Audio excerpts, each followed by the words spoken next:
Mariing pinasinungalingan ng mga magulang ng mga kabataan ang issue tungkol sa di umano'y mga minor de edad na tinatago sa gusali ng Bible School habang isinasagawa ang paulit-ulit na paghahalughog ng PNP sa KOJC Religious Compound sa Davao City. Kasabay nito, nagbigay din sila ng babala sa mga nagpapalaganap ng malisyosong mga post at nilalaman sa social media na gumagamit ng mga larawan ni Pastor Apollo C. Kibuloy at mga kabataan. Narito balita ni Angel Pastor. Tahasang pinasinungalingan ng mga magulang ng mga kabataan sa KOJC Religious Compound ang mga naglipa ng balita at malisyosong akusasyon laban kay Pastor Apollo C. Kibuloy, partikular sa di umano'y pangahalay sa mga kababaihan at kabataan sa The Kingdom of Jesus Christ. Napabalita rin kasi na noong nakaraang buwan sa loob ng 16 na araw na pagkubkob ng kapulisan sa KOJC Religious Compound sa lungsod ng Davao, may mga di umano'y menor de edad na tinatago sa gusali ng Bible School nang magsagawa sila ng masusing operasyon ng paghanap. Kanailang paratang na naiginatago sa Bible School nga kabataan, isa ang akong anak ato. Wala kay masulti nga gitaguan, kay naami atong panahuna.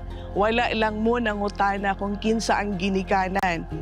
Fake news lang ang inyong gibuhat para lang madaot si pastor. Kung nangutana pa mo, mailhan min ninyo kung kinsa ang tinuod nga ginikanan atong mga bataa. Doon po kami nakatira sa mga isang kwarto po doon. Nung binisita po nila yung lugar, siguro akala nila tinatago namin yung mga bata. Actually yung time na yung tulog po yung mga bata. Kasi hapon po yun. Nap time po nila. Nagbantay po kami para hindi po sila magising. Ayaw ko rin po na makita nila yung mga pulis ba na pupunta po, bibisita doon. Iniisip ko rin may mga dala silang baril or something, baka matumba kasi yung mga bata. Sina Glorifel Manaday at Sambra Canada ay mga magulang ng mga menor de edad na malisyosong isinama sa mga ulat ng ilang network. Ayon sa mga ulat na ito, di umano'y tinakloban pa ng mga kumot ang mga bata upang itago sa mga kapulisan habang nagsasagawa ng search operation sa Bible School building noon. Gaya ng ibang mga magulang sa nasabing compound, halos hindi na nila pinapalabas ang kanilang mga anak dahil sa takot at trauma na maaring maranasan ng mga kabataan. Ito ay dulot ng presensya ng mga armadong kapulisan na puwersahang pumasok at mayat-maya ay naghahalughog sa iba't ibang kwarto at gusali. Gibati man gani mi kahadlok kaming mga tigulang na how much more ang mga bata isip usa ka ginikanan, isip usa pod nganay anak ug ang among mga anak nahimong nahadlok until now. Dibli pag mo siya masulti nga maayo ang pagpananaw nila sa men in uniform tungod nabati o nakita nila kung giun sa pagdesecrate ang among dapit. Katong mga panahon na wala kay makita ang bata nga among ginapagawas tungod dili mi gusto ng among mga anak ma-terrorize mentally. Mariing pinabuluanan din ng mga magulang ang karimari-marim na aligasyon na ang mga menor de edad na kababaihan ay ginugroom sa KOJC. Anila, hindi totoo ang mga akusasyon na pinapatira ang mga bata sa residential area na malapit sa kwarto ni Pastor Apollo upang pagsamantalahan. Bible School, gihimo siyang residential. Another wing, dito mi nakapuyo. Dili tungod para ka ipaduol or tungod mulistiyahon ka.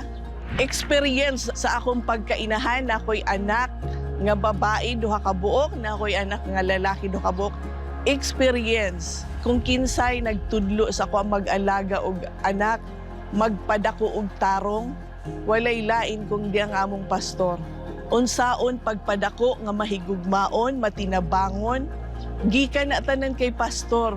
Kung moingong kag molested, kung moingong gitrain diri para molestiyahon, isa ko nga witness nga bakak na kay na ako'y anak diri. Diri ko ni dako, naa akong anak, na ako'y igsuon diri, amo gyud nang panindugan. Og amo nang ma-witness nga walay gibuhat sa pastor nga dautan sa tanang tao, especially sa kababaihan nga ginabato ninyo kay pastor karon.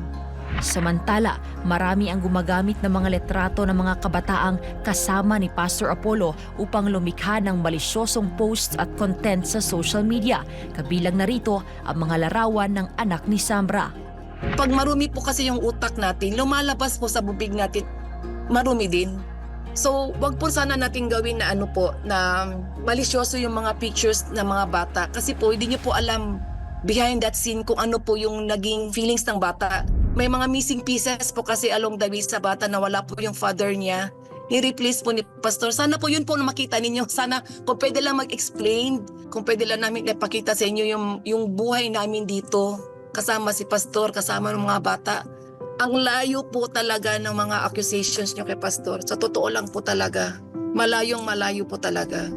Si Sambra, mula sa pamilyang Islam at Kristiyano, ay naging miyembro ng KOJC kasama ang kanyang ina noong 1995. Nang magkapamilya, pumasok din sila sa full-time ministry ng KOJC na nangangahulugang inalay nila ang kanilang buong buhay at panahon sa paglilingkod sa gawain ng Ama. Gayunpaman, dahil voluntaryo ang paglilingkod sa KOJC, dumating ang panahon na ang asawa ni Sambra ay lumabas sa pagiging full-time missionary. Dahil dito, naiwan sa pangangalaga ng KOJC ang pamilya ni Sambra at si Pastor Apollo ang tumayong ama ng kanyang mga anak, tulad ng iba pang mga kabataan sa KOJC. Naglulong po si Alicia ng father figure. So kay Pastor, si Pastor po nag-replace noon. May father-daughter relationship na po sila. Baga, ni-replace ni Pastor yung missing pieces sa family namin. Dahil sa mga nangyayari, nagbigay ng babala si Sambra sa mga patuloy na gumagawa ng mapanirang content at gumagamit ng mga litrato ng kanyang anak at ni Pastor Apollo. May mga pamilya din po kayo, may mga anak po kayo. Kung hindi nyo po ititigil yan, magpa-file po kami ng case against sa inyo. Sana po hindi tayo humantong sa time na gano'n. Kasi po, kawawa din po yung anak ko, natotrauma din po kasi. Ngunit bago pa man nagtapos ang panayam, nagpahabol ng mensahe ang nangungulilang bata para sa kanyang tinuturing na ama na matagal-tagal na niyang hindi nakikita. Papang, I missed you and thank you for my birthday and the gifts po. You take care of me and feed me when I'm a baby. Papang, I love you. Thank you for everything. That's why I miss him. I want to play with him again. Pasalubong. Pasalubong.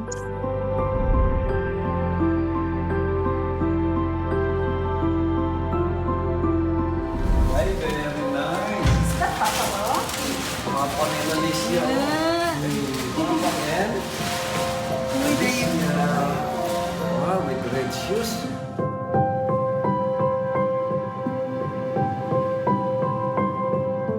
Para sa Diyos at Pilipinas kong mahal, Angel Pastor, SMNI News.